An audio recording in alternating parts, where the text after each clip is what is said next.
secured evidence, removed her body, and then began the in-depth process of trying to identify the woman we came to know as Jane Doe.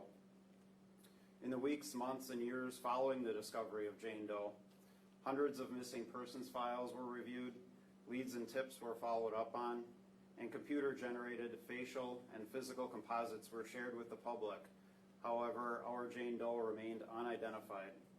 She was finally laid to rest in the Cattaraugus Cemetery on December 7th, 2011.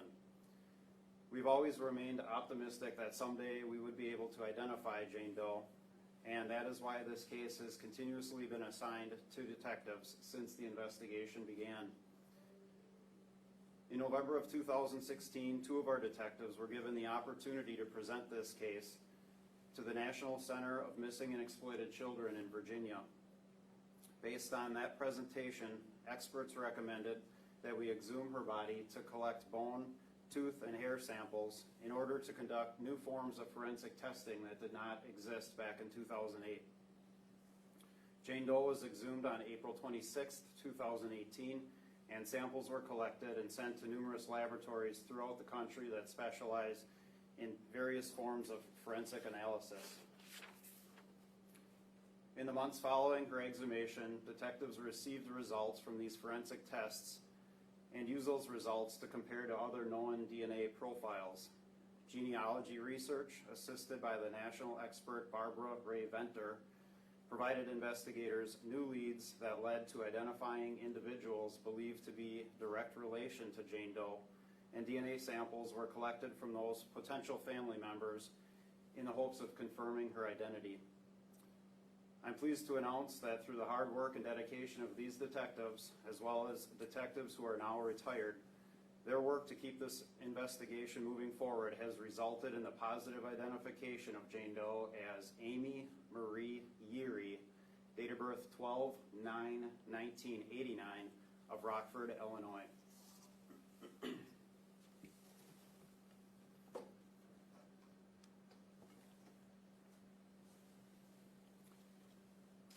Amy would have been 18 years old when she died in 2008. She was positively identified using three different means: comparison of DNA from her mother, comparison of DNA from her sister, and a comparison of dental x-rays.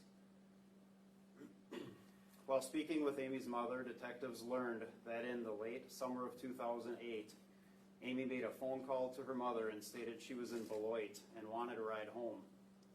Her mother was living in northern Illinois at the time, but was unable to accommodate Amy's request due to some extenuating circumstances, and Amy was never heard from by her family again.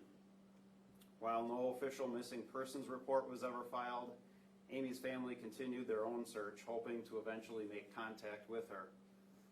On behalf of the Sheriff's Office, I want to express our heartfelt condolences to Amy's family and friends. As much as you've been wondering where Amy was, we've been wondering who Amy is.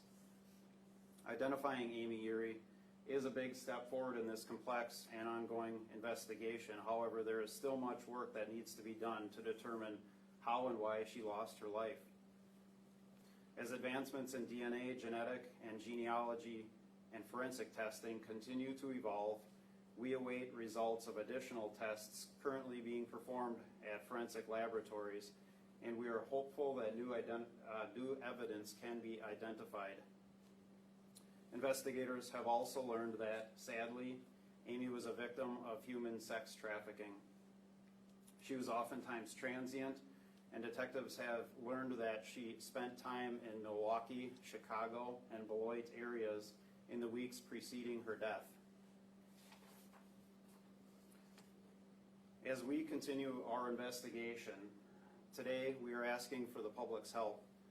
If there is anyone who knew Amy Marie Yeary, has knowledge surrounding her death, or knows how or why she ended up in southeast Fond du Lac County in 2008, in the late summer of 2008, we ask that you please come forward. Any information you have could be extremely helpful to our investigation. No matter how small or inconsequential you think your information may be, we ask that you contact us.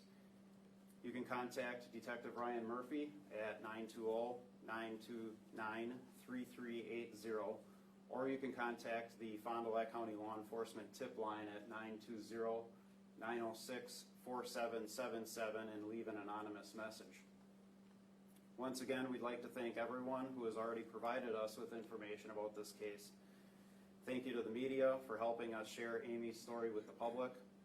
I'd also like to thank the current and former detectives who have worked so hard on this case, the National Center for Missing and Exploited Children, who have been amazing partners with us, the various forensic laboratories who have and continue to conduct various forms of extensive testing, and the others who have assisted us over the years.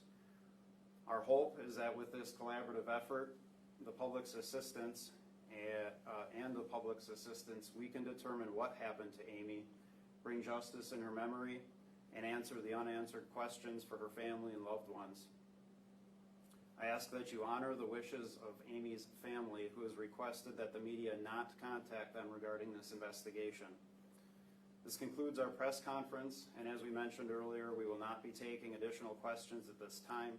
We do certainly hope to be able to share additional information in the future, and we will contact you at that time.